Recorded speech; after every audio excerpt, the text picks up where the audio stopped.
All right, in this next section, we're going to be talking over the inverse of trigonometric ratios.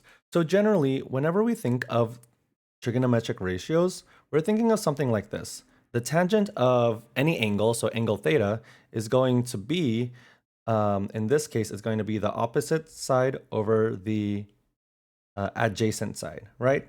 And that is just to show that if we were to find out in any right triangle, right, let's say that this is angle A. The tangent of this, of course, is just going to be the opposite side. So this is our opposite over the adjacent. Okay?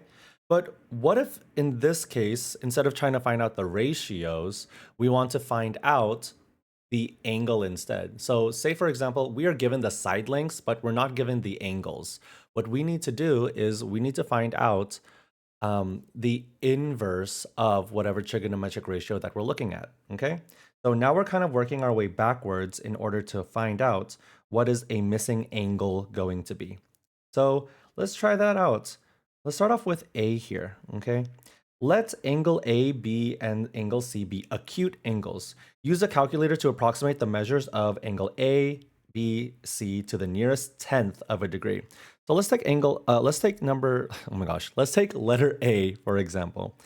We need to find out what the angle measurement of A is going to be. So let's say, for example, we have a right triangle over here. And if I wanted to find out the tangent of A, well, we're looking for a ratio that's going to be its opposite over the adjacent. So for this example, since it's going to be 0.75, let's say, for example, this is like 3, and then the adjacent side is going to be 4. So according to this, the tangent of A is 3 over 4, and 3 over 4 is the same thing as 0.75. But in this case, we want to find out what exactly is the measurement of angle A, meaning what is the measure of angle A? It could be like 5 degrees or 10 degrees or 20 degrees, right? Well, what exactly is that? Well, we're going to use these inverse rules to find it out. So if the tangent of A is equal to 0.75, that means that the inverse, so that's what we say. So it's kind of like an exponent, a -1 exponent, but we say the inverse tangent of x is going to equal the measure of angle A, which basically tells us if we were to input a ratio over here, so now let's substitute x with 0.75 or 3 over 4, then it's going to give out how big is this angle of A. And in order for us to do that, we're actually going to need a calculator because we cannot do that by hand. So let me go find my calculator. Cool.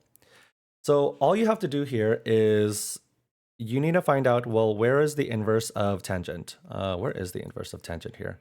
I'm going to put tangent. Can I do it like this? Oops. I wonder if that's going to work. Of 0.75.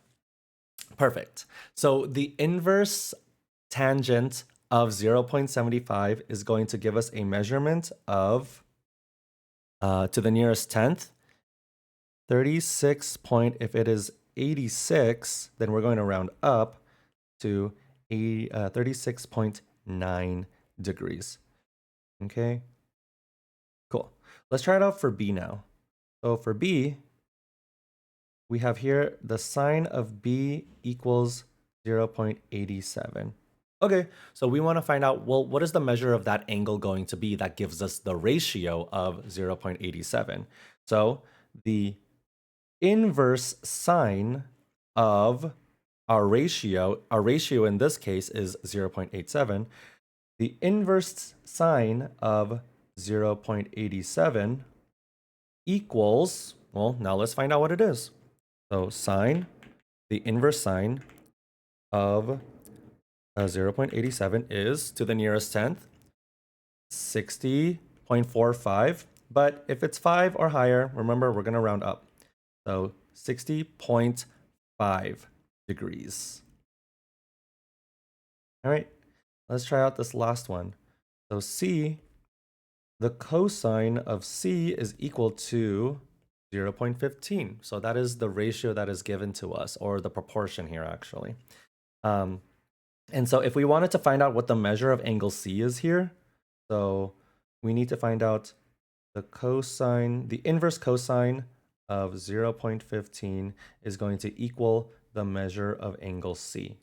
And so what is the measure of angle C going to be here? Let's go ahead and pop this in. The inverse cosine of 0.15 is the measure of angle C equals 81 point, if it's 3.7, remember, if it's 5 or above, we're going to round up. So instead of 3, we're going to say 4. So the measure of angle the measure of angle C is 81.4 degrees. Okay, that's it. Bye.